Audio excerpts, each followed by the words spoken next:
Wasters. This is Corinne Connerino, aka Suburban Time Waster, here with another podcast review. This time, I'll be reviewing the Barbarian Sublimation, an episode of The Big Bang Theory where Penny falls victim to addiction.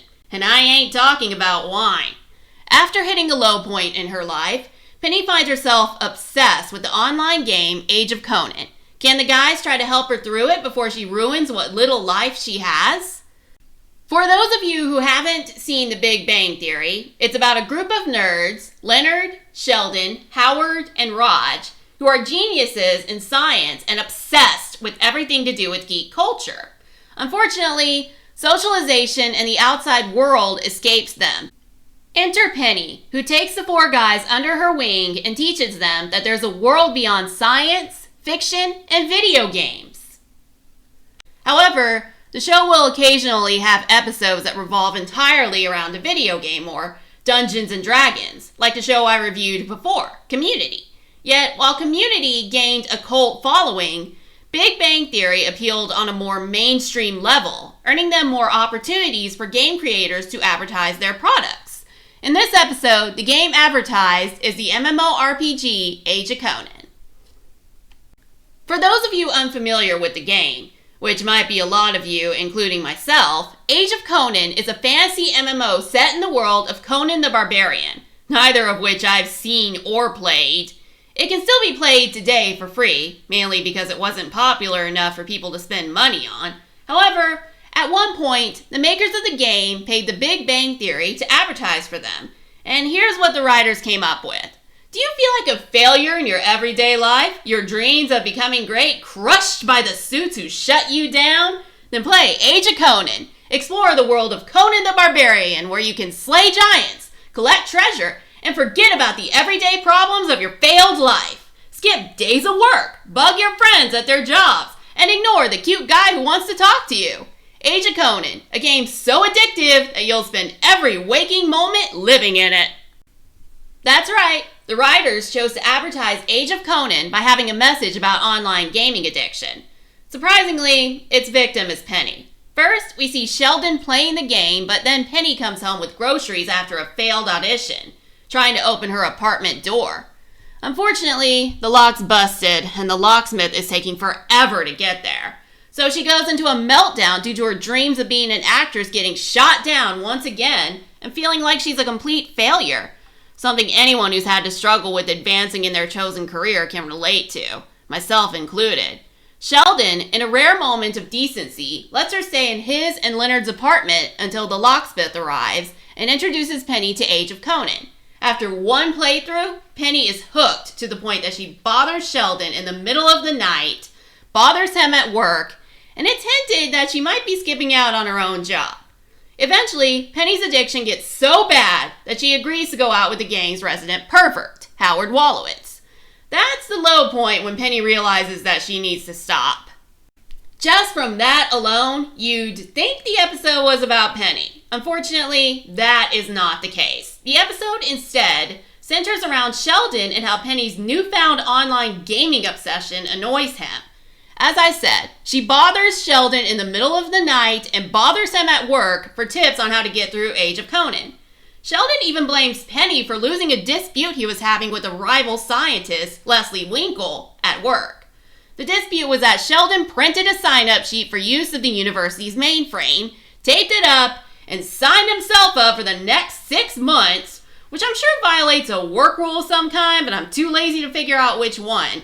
But I can figure out that Sheldon was never going to win this, whether Penny called or not. But he and the show would have you believe that Penny is the cause when, more logically, she's a scapegoat. I will admit that, while the moment was funny, it undermined the problem. Yes, I did say that it's hinted that Penny might be missing work, but hints are all we get.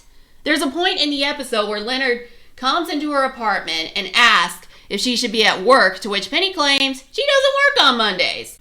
Of course, Leonard reminds her that it's Thursday, something Penny only somewhat realizes but doesn't make her stop playing the game. Yes, that's it.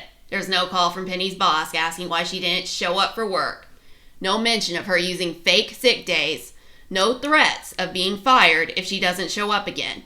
Not even calls from her agent about any missed auditions, though we don't really know if she has an agent. Nothing from Penny's life that shows how her online gaming addiction is destroying her life and her dreams. Now, one of my favorite sitcoms is Seinfeld, which, like The Big Bang Theory, only had one woman, Elaine, as the main character.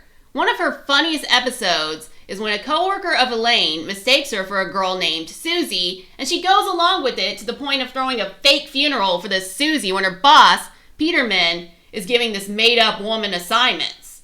The episode shows Elaine at her job struggling with mistaken identity with both Peterman and another woman at work.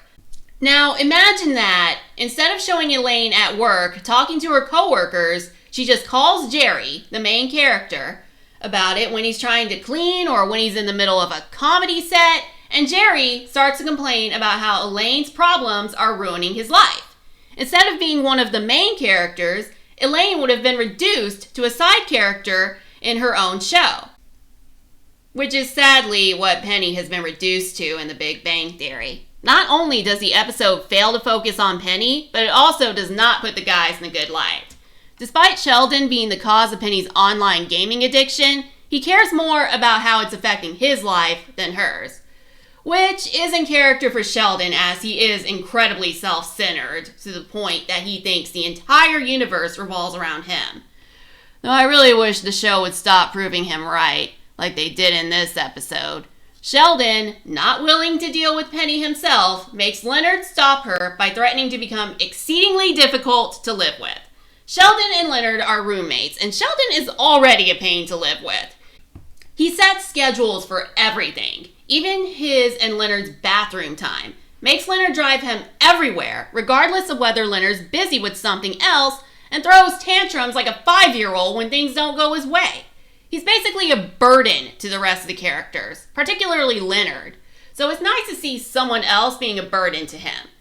However, enjoy this brief moment of karma because in future episodes, Sheldon manages to weasel his way out of facing any consequences for his actions. Still, when Sheldon says that he'll be worse, you can bet that Leonard will do whatever it takes to make him happy. When Leonard finally sees the effect gaming has on Penny, he shows a bit of concern and even tries to talk to her in the game, but that's where his concern ends. Because when Howard suggests that he could help Penny by sleeping with her at the university, Leonard says nothing. Yes, this might sound out of the blue, but remember Leslie Winkle, Sheldon's early season rival he had a dispute with earlier? Apparently, she's a huge Freudian because, like the famous psychiatrist, she believes that every problem is about sexual frustration and Howard, being Howard, volunteers to relieve her of it. I'll admit, while Penny has admitted that she hasn't had sex in 6 months, she also said in her outburst to Sheldon that she failed her audition because she looked too Midwest for the part, and her dream of becoming an actress was slipping further away, as well as her hopes of finally leaving the Cheesecake Factory. Yes, Penny is the bad waitress cliche who dreams of being a movie star, but I get what she's going through. Those of you who have seen my videos know that I recently quit my retail job to focus on my cybersecurity degree and on my content creator life. Before I quit, I not only applied to several jobs and internships for my chosen career, but have been rejected many times. Sometimes after an interview, sometimes based entirely on my application.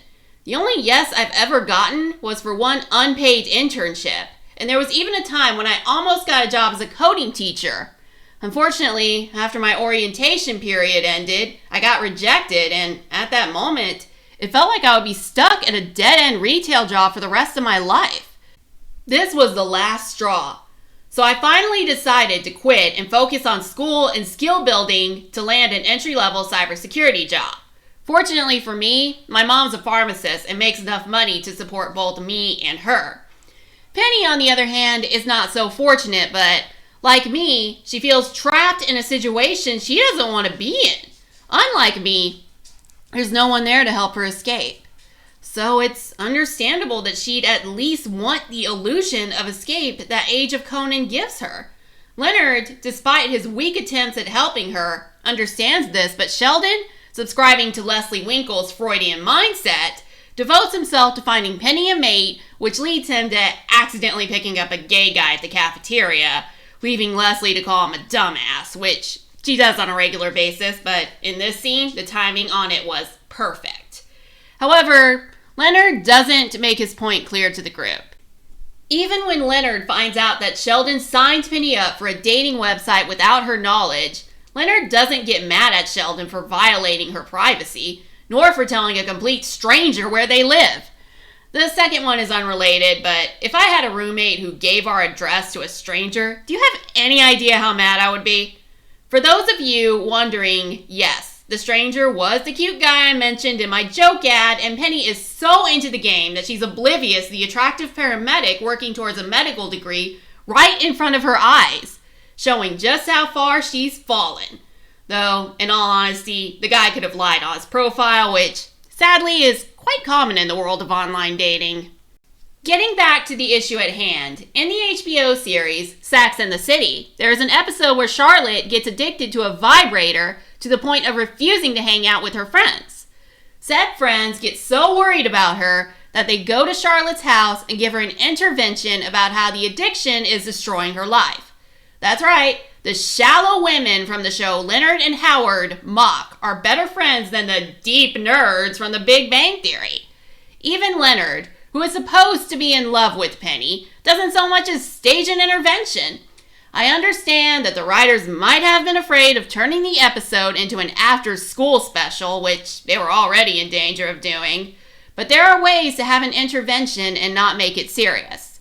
In Seinfeld, they had an episode about the hijinks the characters got into while they were setting up an intervention for a friend and skipped the event entirely, summarizing what happened in the next scene.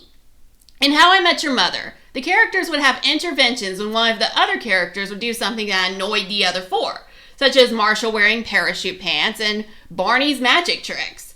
Penny's felt trapped long before Age of Conan, but her usual escape has been wine. Age of Conan is just a replacement for it. Maybe they could have the guys beg Penny to go back to wine at the intervention, saying that gaming isn't like her and, at least with wine, she still showed up at her job. At the very least, they could have done something to show that they care about Penny and see her as more than just a lust object or an annoyance. It would also give Penny more reasons to hang out with them, other than free food and Wi-Fi. Instead, we get Sheldon's attempt at finding Penny a mate by giving her info to a stranger, and Howard taking advantage of her weak mental state by asking her out in-game, which, as I pointed out earlier, Penny saying yes is what caused her to break the addiction. I don't know if the episode was saying that gamer girls have low standards, which, as a gamer girl myself, I take offense to, or people who are lame in real life can be much cooler in the video game world, which is actually true, I'll give him that. But either way, it was still sleazy on Howard's part. The episode has its funny moments and gives Penny something out of the ordinary. Unfortunately, despite Penny being the central focus, the episode focuses on Sheldon and shoves her to the side. I give it 6 out of 10. Great idea, but wrong viewpoint character, and with that rating, my time wasting has come to an end. I hope you like this podcast enough to give it a like. If you want more, you can subscribe to my channel and hit the notification bell to stay up to date. You can also leave a comment saying whether you agree with my review, whether or not you've seen The Big Bang Theory, and your thoughts on this episode or the show itself. I'm also proud to say that I've hit 300 subscribers, and to celebrate, I started the first part of my 300 subscribers streaming special poll. Feel free to cast your vote.